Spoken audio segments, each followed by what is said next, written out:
The Pink, a Grimm's fairy tale presented by Storytime Classics, illustrated by Blue Star Creations, www.bluestarcreations.art. There was once upon a time a queen to whom God had given no children. Every morning she went into the garden and prayed to God in heaven to bestow upon her a son or a daughter. Then an angel from heaven came to her and said, "Be at rest. You shall have a son with the power of wishing, so that whatsoever in the world he wishes for, that shall he have." She went to the king and told him the joyful tidings, and when the time was come, she gave birth to a son, and the king was filled with gladness. Every morning she went with the child to the garden where the wild beasts were kept, and washed herself there in a clear stream. It happened once when the child was a little older that it was lying in her arms and she fell asleep. Then came the old cook, who knew that the child had the power of wishing, and stole it away. And he took a hen and cut it into pieces and dropped some of its blood on the queen's apron and on her dress. Then he carried the child away to a secret place where a nurse was obliged to suckle it. And he ran to the king and accused the queen of having allowed her child to be taken from her by the wild beast. When the king saw the blood on the apron, he believed this. He fell into such a passion that he ordered a high tower to be built, in which neither sun nor moon could be seen, and had his wife put into it, and walled up. Here she was to stay for 7 years without meat or drink and die of hunger.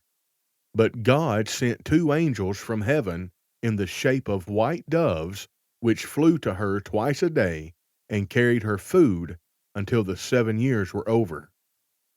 The cook, however, thought to himself, "If the child has the power of wishing, and I am here, he might very easily get me into trouble." So he left the palace and went to the boy who was already big enough to speak, and said to him, "Wish for a beautiful palace for yourself, with a garden and all else that pertains to it." Scarcely were the words out of the boy's mouth when everything was there that he had wished for. After a while the cook said to him, "It is not well for you to be so alone. Wish for a pretty girl as a companion." Then the king's son wished for one, and she immediately stood before him, and was more beautiful than any painter could have painted her. The two played together and loved each other with all their hearts, and the old cook went out hunting like a nobleman. The thought occurred to him, however, that the king's son might some day wish to be with his father, and thus bring him into great peril. So he went out and took the maiden aside and said, "Tonight, when the boy is asleep, go to his bed and plunge this knife into his heart, and bring me his heart and tongue. And if you do not do it, you shall lose your life." Thereupon he went away, and when he returned the next day, she had not done it, and said, "Why should I shed the blood of an innocent boy who has never harmed anyone?" The cook once more said, "If you do not do it, it shall cost you your own life." When he had gone away, she had a little hind brought to her, and ordered her to be killed, and took her heart and her tongue, and laid them on a plate. And when she saw the old man coming, she said to the boy, "Lie down in your bed, and draw the clothes over you." Then the wicked witch came in and said, "Where are the boy's heart and tongue?" The girl reached the plate to him, but the king's son threw off the quilt and said, "You old sinner, why did you want to kill me? Now I will pronounce thy sentence. You shall become a black poodle, and have a gold collar around your neck, and shall eat burning coals till the flame bursts forth from your throat." And when he had spoken these words, the old man was changed into a poodle dog, and had a gold collar around his neck. And the cooks were ordered to bring up some live coals, and these he ate until the flames broke forth from his throat. The king's son remained there a short while longer, and he thought of his mother, and wondered if she were still alive. At length he said to the maiden, "I will go home to my own country. If you will go with me, I will provide for you." "Ah," she replied, "the way is too long, and what shall I do in a strange land where I am unknown?" As she did not seem quite willing, and as they could not be parted from each other, he wished that she might be changed into a beautiful pink, and took her with him. Then he went away to his own country, and the poodle had to run after him. He went to the tower in which his mother was confined, and as it was so high, he wished for a ladder which would reach up to the very top. Then he mounted up and looked inside and cried, "Beloved mother, lady queen, are you still alive, or are you dead?" She answered, "I have just eaten, and am still satisfied," for she thought the angels were there. Said he, "I am your dear son, whom the wild beasts were said to have torn from your arms, but I am still alive, and will soon set you free."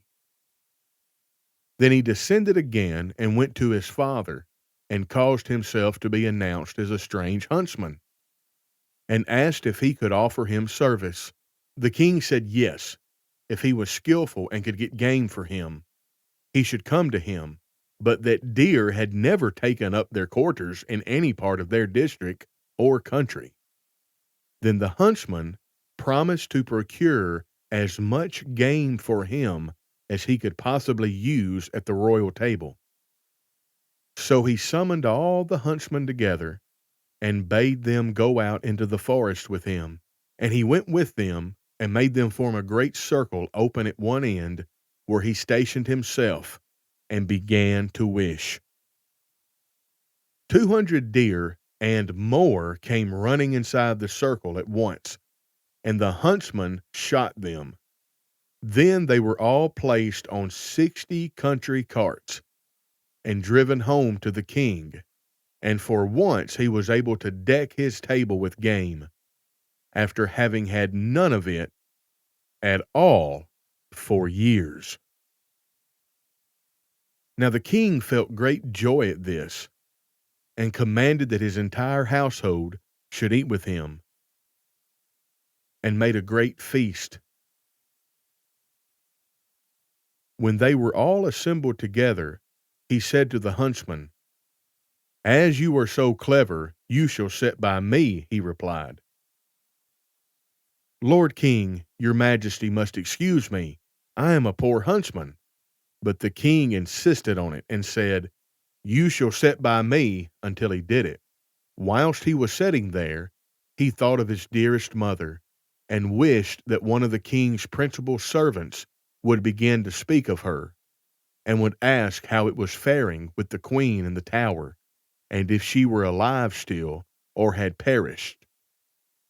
Hardly had he formed the wish, than the marshal began and said, "Your majesty, we live joyously here, but how is the queen living in the tower? Is she still alive, or has she died?" But the king replied, "She let my dear son be torn to pieces by wild beasts. I will not have her named." Then the huntsman arose and said, "Gracious Lord Father, she is alive still, and I am her son, and I was not carried away by wild beasts, but by that wretch, the old cook, who tore me from her arms when she was asleep, and sprinkled her apron with the blood of a chicken." Well, thereupon he took the dog with the golden collar, and said, "That is the wretch. and caused live coals to be brought, and these the dog was compelled to devour before the sight of all, until flames burst from its throat.